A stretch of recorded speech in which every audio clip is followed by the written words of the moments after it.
Back news గా మిగిలిన details చూద్దాం. ప్రజల డబ్బు కొట్టేసేందుకు రేవంత్ రెడ్డి ప్రభుత్వం సిద్ధమవుతుందని మాజీ మంత్రి హరీష్ రావు ఘాటు విమర్శలు చేశారు. జైరాబాద్ లో పర్యటించిన ఆయన ఒక్క జాబ్ క్యాలెండర్ కూడా ఎందుకు ఇవ్వలేదని నిలదీశారు. దేవులపై ప్రమాణాలు చేసి బాండ్ పేపర్లు రాసిచ్చిన హామీలను ఎందుకు అమలు చేయటం లేదని ప్రశ్నించారు ఆయన. మున్సిపల్ ఎన్నికల కోసం పట్టణాల్లో చీరల పంపిణీ చేపడతారని హరీష్ రావు అన్నారు. నువ్వు బాండ్ పేపర్ మీద రాసిచ్చి నువ్వు స్వయంగా సంతకం పెట్టి ఒట్లు పెట్టుకున్నావు కదా.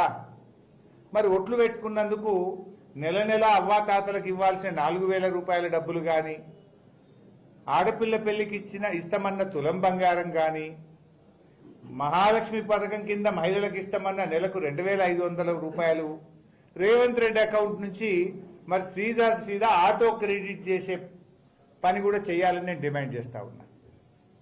నువ్వు ఛాలెంజ్ డబ్బులు ఆటో క్రెడిట్ చేస్తా అంటున్నావు కదా బ్యాంకుల నుంచి. మరి నువ్వు కూడా బాండ్ పేపర్ మీద రాసిచ్చి ఒట్లు పెట్టి సంతకం పెట్టించినావు కదా.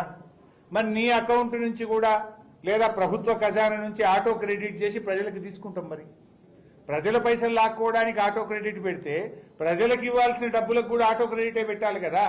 ఇది జూటా సర్కారే కాదు, లూటీ సర్కార్. బాతో మే జూఠా, కామో మే లూట్నా. నిరుద్యోగుల జాబులే కాదు, ప్రజల జేబులు కొట్టేందుకు కూడా రేవంత్ రెడ్డి కుట్ర చేస్తా ఉన్నాడు. నిరుద్యోగుల జాబులు కొట్టేసిండు. మొదటి ఏడాది 2 లక్షల ఉద్యోగాలు అన్నాడు. 3 క్యాలెండర్లు మారినాయి తప్ప ఒక్క జాబ్ క్యాలెండర్ రాలే. రేవంత్ రెడ్డి ప్రభుత్వం వచ్చినాక 3 క్యాలెండర్లు మారినాయి, కానీ ఒక్క జాబ్ క్యాలెండర్ అయితే రాలేదు. ఈయన ఏం చెప్పిండు? మొదటి ఏడాదే 2 లక్షల ప్రభుత్వ ఉద్యోగాలు. జాబ్ క్యాలెండర్ పెట్టి ఎప్పటికప్పుడు జాబులు ఇస్తామన్నాడు. రేవంత్ రెడ్డి గారు నువ్వు వచ్చినాక 3 జాబ్ క్యాలెండర్లు మారినాయి. ఊర్లలో సర్పంచ్ ఎలక్షన్లు ఉంటే చీరలు వంచిండు, కానీ పట్టణాలు ఇయ్యలే. ఇచ్చిండు అప్పుడు ఊర్లలో సర్పంచ్ ఎలక్షన్లకేమో చీరలు ఇచ్చిండు, పట్టణాలకు మాత్రం చీరలు ఇయ్యలే. ఇప్పుడు మున్సిపల్ ఎన్నికలు వస్తున్నాయి కదా, ఇక రేపో మాపో పట్టణాలలో చీరలు వస్తాడు. ఇక ఓట్ల కోట్లకు చీరలు, ఓట్ల కోట్లకు రైతు బంధు.